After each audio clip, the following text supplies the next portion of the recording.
Il y a des gens qui ont réponse à tout, même devant Dieu. Même quand Dieu lui dit que ça ne va pas, je ne suis pas d'accord avec ça, il veut expliquer à Dieu pourquoi cela est possible. Quand Dieu, Adam, écoute-moi, Adam, écoute-moi.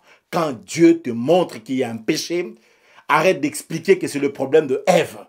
Arrête d'expliquer que c'est le problème, je sais moi, du serpent ou du fruit. Reconnais le péché, humilie-toi devant la main puissante de Dieu. Dis à Dieu, c'est mauvais. Et c'est ça la clé de la victoire sur le péché. Tu ne vas jamais vaincre un péché que tu ne reconnais pas comme étant un péché. Ok? Alors si tu veux retrouver ton premier amour, regarde le péché se trouve à quel niveau.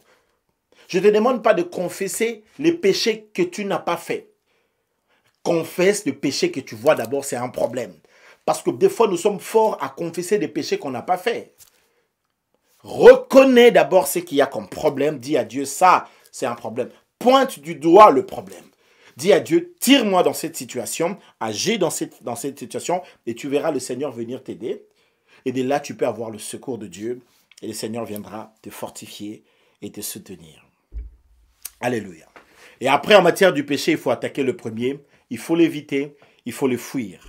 Quand tu sais que là où tu es en train d'aller, le chemin que tu es en train de prendre, ça va t'amener au péché, fuis. Il faut fuir. Ne te prends pas pour un super homme, pour une superbe femme, pour quelqu'un qui comprend mieux les choses, non, tout ça. Toi, tu sais que ton fiancé a tendance à t'amener dans l'impudicité. Tu pars lui rendre visite. Mais quand tu pars rendre visite à ton fiancé, qu'est-ce que tu fais? Tu vas dire quoi? Tu sais que si tu vas là-bas, vous allez faire l'impudicité. Parce que des fois, même l'impudicité, ça se prépare. L'un des péchés qui se prépare bien, c'est l'impudicité, l'adultère. C'est un péché qui se prépare bien. C'est-à-dire que tu prends tous les paramètres, tu calcules, tu mets tout est mis en place. Le décor est en place. Et parfois, tu peux prendre 3 jours en train de préparer comment tu vas pécher. Donc, pendant tout ce temps, le Saint-Esprit te dit, arrête, tikae, arrête. Tu ne veux pas arrêter? Parce que des fois, quand les péchés rentrent comme ça, c'est une forme de virus, c'est spirale, donc ça bloque même ton raisonnement. Et tu fais même un effort pour étouffer le Saint-Esprit qui ne te parle pas, qui ne t'interdise pas. Alors quand tu sais que ça va aller comme ça, évite, fuyez. Alléluia. Et quand tu vois par exemple qu'il y a quelque chose qui peut te mener dans un... Même dans le vivre ensemble, tu vois que cette histoire va nous amener dans un clash, ça va créer beaucoup de problèmes à côté. Tu fuis. Tu escamotes ça. Alléluia. Et en plus, pour finir, n'oubliez pas toujours d'attaquer en premier. Et on attaque un péché par la prière. Comme on chasse un démon, on peut chasser aussi un péché comme ça par la prière. Et applique le sang de Jésus. Partout là où tu vois qu'il y a une faiblesse, mets le sang de Jésus. Dis tel péché, j'applique le sang de Jésus sur toi. Oui, appliquez le sang de Jésus sur le péché. Tu vois qu'il y a un péché qui te menace, dans lequel tu n'arrives pas à t'en sortir. Va en prière. Dis au nom de Jésus, j'applique le sang de Jésus sur tel péché qui me dérange. Je te mets le sang de Jésus. Et tu vas voir comment est-ce que le péché va te libérer. La bataille avec le péché, c'est une bataille de tous les jours. Personne ne peut se dire qu'il a un diplôme de doctorat en cette matière-là. Il faut rester vigilant tous les jours parce que la bataille est tous les jours. D'autant plus que le champ de la bataille, c'est un champ de la pensée. Et le monde de la pensée, c'est un monde plus compliqué et qu'on ne peut pas toujours saisir comme il se doit.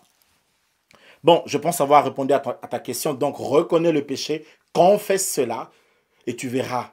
Demande à Dieu maintenant la force, Dieu te donnera la force et tu vas retrouver ton premier amour, le zèle que tu avais quand tu aimais Jésus, la manière dont tu le servais. Je ne sais pas moi, tu étais dans la chorale ou tu étais dans le protocole, tu le servais avec tant de zèle.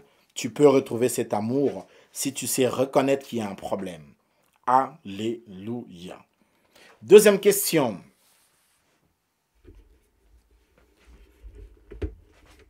J'ai perdu mon enfant dans la foi.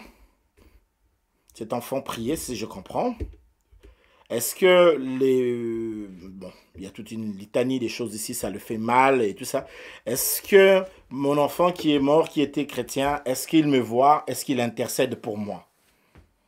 Est-ce que c'est mauvais d'avoir des échanges avec cet enfant qui est enfant de Dieu? Est-ce que de là où il est, voilà, est-ce que l'enfant me voit? Est-ce que l'enfant prie pour moi? C'est une très grande question. Est-ce que le mort dans la foi, des gens qui meurent dans la foi, tu avais une femme, un mari, un enfant, un parent qui priait, est-ce que quand le parent meurt, qui était dans la foi, ou est-ce que de là où il est, est-ce qu'il voit ta vie sur terre? Est-ce qu'il voit ta vie sur terre?